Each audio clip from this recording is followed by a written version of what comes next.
इला और चंद्र वंश की कहानी।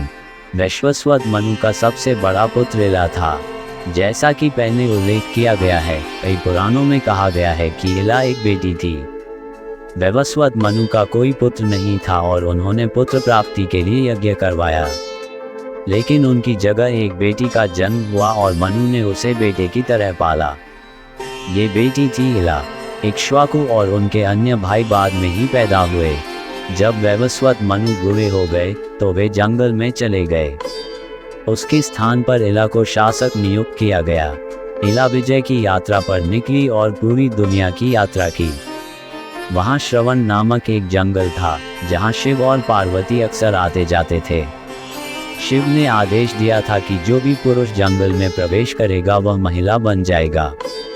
राजा इला को इस नियम के बारे में पता नहीं चला और उन्होंने जंगल में कदम रख दिया। अनजाने में वह तुरंत एक महिला में बदल गया। अब मेरा क्या होने वाला है? इला ने सोचा, मैं कहाँ रहूँगा? यहाँ तक कि वह अपने पिछले जीवन के बारे में भी सब कुछ भूल गया। चंद्र का एक बेटा था जिसका नाम बुद्ध था। जब इला इधर उधर घूम रही थी, बुद्ध उस पर मोहित हो गए और उससे प्यार करने लगे।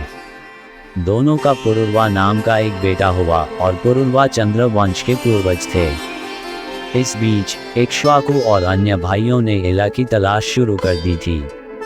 जब उन्हें अपने भाई का कोई पता नहीं चला तो उन्होंने ऋषि वशिष्ठ से पूछा कि क्या उन्हें इला के बारे में पता है।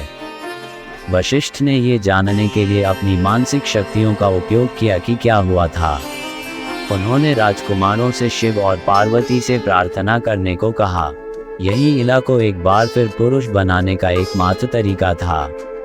प्रार्थनाओं से शिव और पार्वती प्रसन्न हुए और उन्हें पता चला कि राजकुमार क्या चाहते हैं। लेकिन आप जो चाहते हैं वह बिल्कुल असंभव है, उन्होंने इक्ष्वाकु और उसके भाई से कहा। इला को कभी भी दोबारा पुरुष नहीं बनाया जा सकता। सबसे अच्छा, हम आपको यह वरदान देंगे, इला 1 महीने के लिए पुरुष और 1 महीने के लिए महिला बन जाएगी। राजकुमारों को इससे संतुष्ट होना पड़ा। महिला होने के नाते इला को इला के नाम से ही जाना जाता रहा, लेकिन एक पुरुष के रूप में उन्हें सुद्युम्न के नाम से जाना जाने लगा और उनके उत्कल, गया और हरितश्व नामक 3 पुत्र हुए। धन्यवाद। आप देख रहे थे गॉड ब्लेस टीवी हिंदी। हमारे साथ जुड़ने के लिए सब्सक्राइब अवश्य करें।